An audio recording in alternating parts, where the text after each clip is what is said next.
They will pigeonhole them. They will filter how they view them through the prism of stereotypes and negative typecasting, much of it driven through the pseudoscientific premises and constructs of the past. So as a result of that, what we see is we still see, whether you call it profiling, whether you call it stereotyping, whether you call it negative typecasting, to me it's all the same.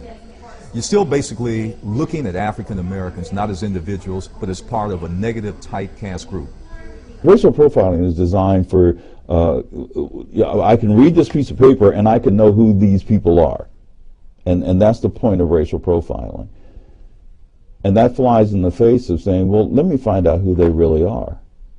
There's a very long line between the pseudoscience, stupid, silly kinds of things, self-serving things that came out of the plantation South that are still used today as rationales and justifications for treating the people a certain way. Because when you strip everything away, what we're really talking about is we're talking about control mechanisms.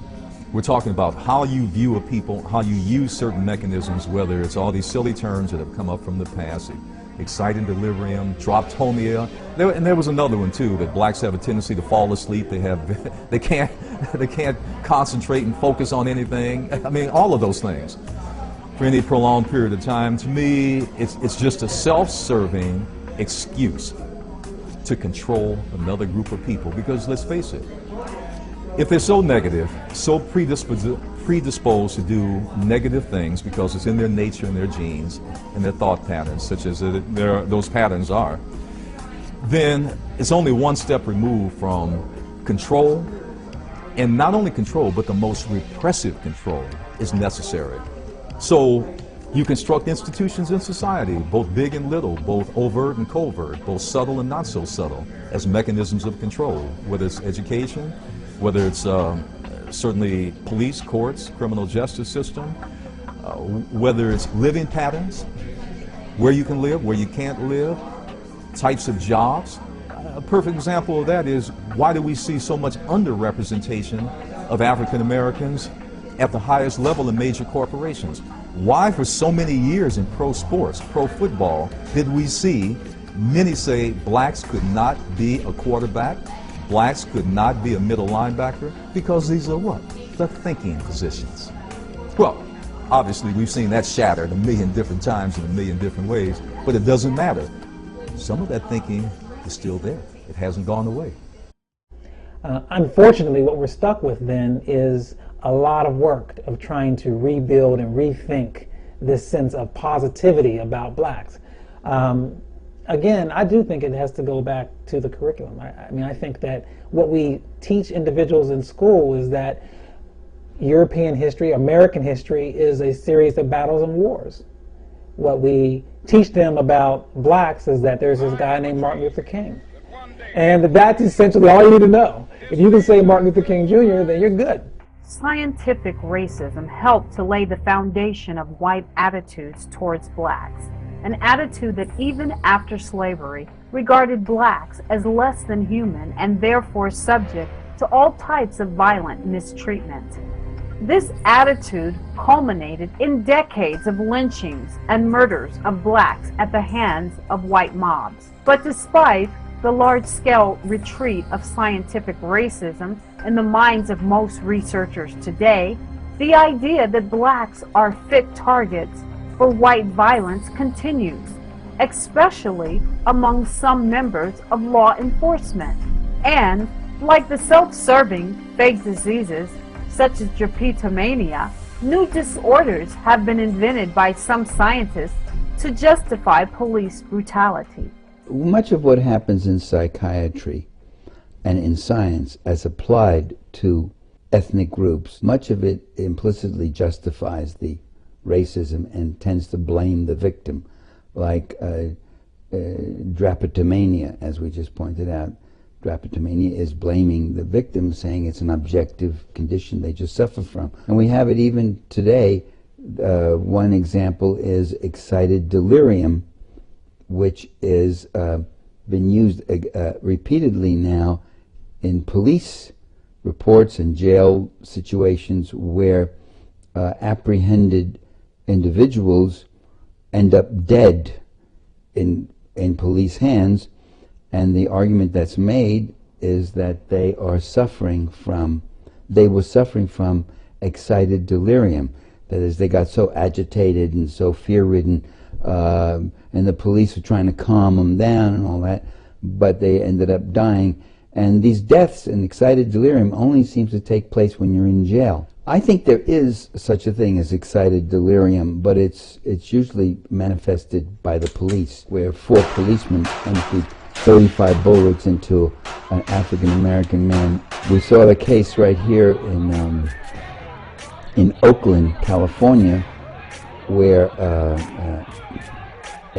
several African-Americans were handcuffed on a BART station. BART is the subway public transportation train station in the Bay Area, and one of them was on the ground, face down, handcuffed, his arms handcuffed behind his back, and the policeman took out a gun and shot him dead while he was lying right there on the ground. And we have it on film. Somebody had a little camera and was taking the picture, and he shot him. I don't know how to explain some of these killings, except that I do believe that a lot of these police officers are stressed, and that stress taps into their racism, their proclivity and predisposition to see and predefine certain kinds of conditions. And what happens when you toss in this horribly toxic potion of racism, this becomes a license to murder. The theories of scientific racism also help to account for the disparities between blacks and whites in medical treatment, and the mistreatment of African Americans in many medical experiments. You can argue that if you go back to the legal component, that black people being 3/5 of a human as chattel in the Constitution helped to justify this sense that they weren't really as critical as human beings. They weren't the same human beings. And yet over the years we say, no, we're not really saying that. After all, we all say the same Pledge of Allegiance. But still we find that there's not equality. There's not equal justice for all. And we find this within the medical field. So there are clearly medical atrocities that black people have undergone over the years. You hear a lot of folks talk about the Tuskegee syphilis experiment. Within that experiment, we learned that black people were essentially part of a trial group for a new drug that was supposed to essentially eliminate syphilis. And over time, this particular drug was something that they had to watch to see whether or not the effects were going to take place. So over a series of years, they found that people were dying. They didn't report this. They just kind of kept on giving them drugs. And there's been movies, and there's been documentaries, and there's been books. There's one called Bad Blood. And in this particular horrific event, this medical experiment, we found once again, that black people's bodies were treated as less than normal, less than human. If you look at the Kaiser Family Foundation report, they reported that there were quite a few differences in treatment for black folks. They discovered that when black people went to their primary care physician, that they weren't getting the same kinds of advice. That when they had severe concerns or severe problems, they would either give them other drugs that they didn't really need to treat the problem, or they would give them no drugs at all. The maltreatment of blacks historically has led to a tremendous problem, a set of horrific atrocities over the years that we can't ignore, and that it's no wonder that black people are paranoid and concerned oftentimes about going to the doctor. And it's also no wonder that sometimes when we are disproportionately affected by diseases that are essentially preventable, it's because we have not been to the doctor because we're not sure we can trust them. Science and race are still joined at the hip when it comes to marketing race-specific drugs, especially to African Americans, when there is no real biological factor such as race, and other factors such as environment, diet, and stress levels are better indicators for contributing causes of disease. Hey, your blood pressure's a little high, but I've got something new that should help you out. Combines a nitrate with a blood pressure pill. It's targeted to African Americans. Targeted? Yeah, see, we tend to have nitric oxide deficiencies. And studies show this drug counteracts that problem. It's the first drug to... What kind of studies you talking about? What kind of studies are there? They get some patients, they give them some drugs. I've had white people lying to me for 60 years. I'm not buying into no racist drug, okay? It's racist because it helps black people more than white people? Well, on behalf of my peeps, let me just say thanks for dying on principle for us. Look, my heart's red, your heart's red. And it don't make no sense to give us different drugs. I told him it was the white stuff. I gave him the black stuff. He was right. You did exactly what white people do. You figure we don't need to know the truth or can't understand it, so you just lie to us. Just a white lie. Good one, Massa. Although most researchers have eulogized and buried many of the ideas of scientific racism, there are still modern scientists who continue to cling to these racist notions.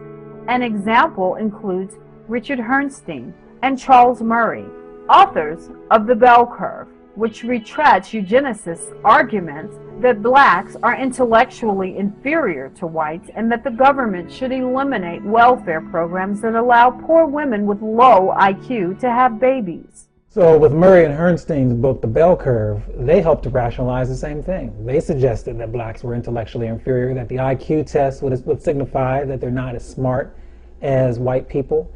And we had all kind of contestation about that. People were constantly saying, no, that's not true. No, how can you justify that? And essentially the book has been shot down in the last few years. But there are still individuals who would suggest that it's true, that, of course, blacks are not as intelligent. The bell curve, yeah, where they finessed all these IQ studies. IQ studies are another thing.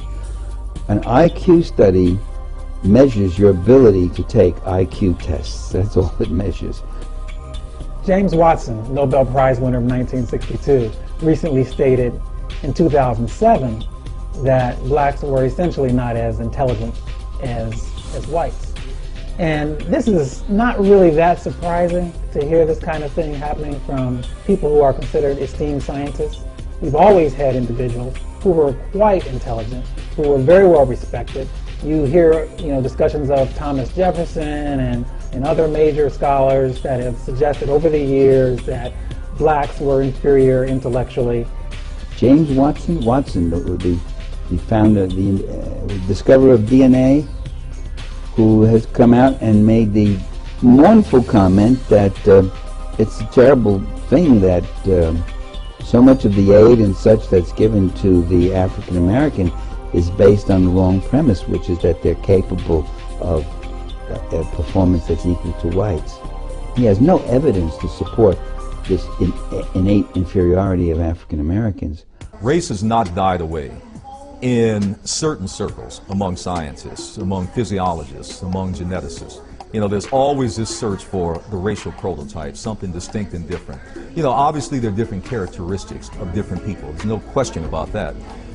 But I think where it falls apart is two places. One, does that predispose a group to be inferior or less cogent than another group? And secondly, is that a justification for controlling that group? I think that's where it falls apart.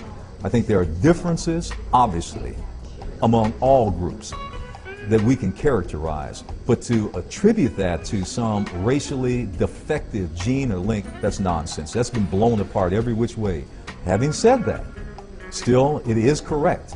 Whether you see census categories, you still see that defined. That has nothing to do with race. That has nothing to do with science. That has nothing to do with genealogy. That has everything to do with political convenience. That's all we're talking about in social engineering. And also, it also has a lot to do with, in terms of trying to find out or trying to categorize and make a map of demographics, population demographics and so forth, but that has political implications too. For example, if you have so many Hispanics, quote unquote, you got so many blacks in a certain area, then you have to, have so many certain things that you have to do program-wise. So I'm saying it has nothing to do with race, because it has no bearing in terms of science. But it does have everything to do with social and political engineering.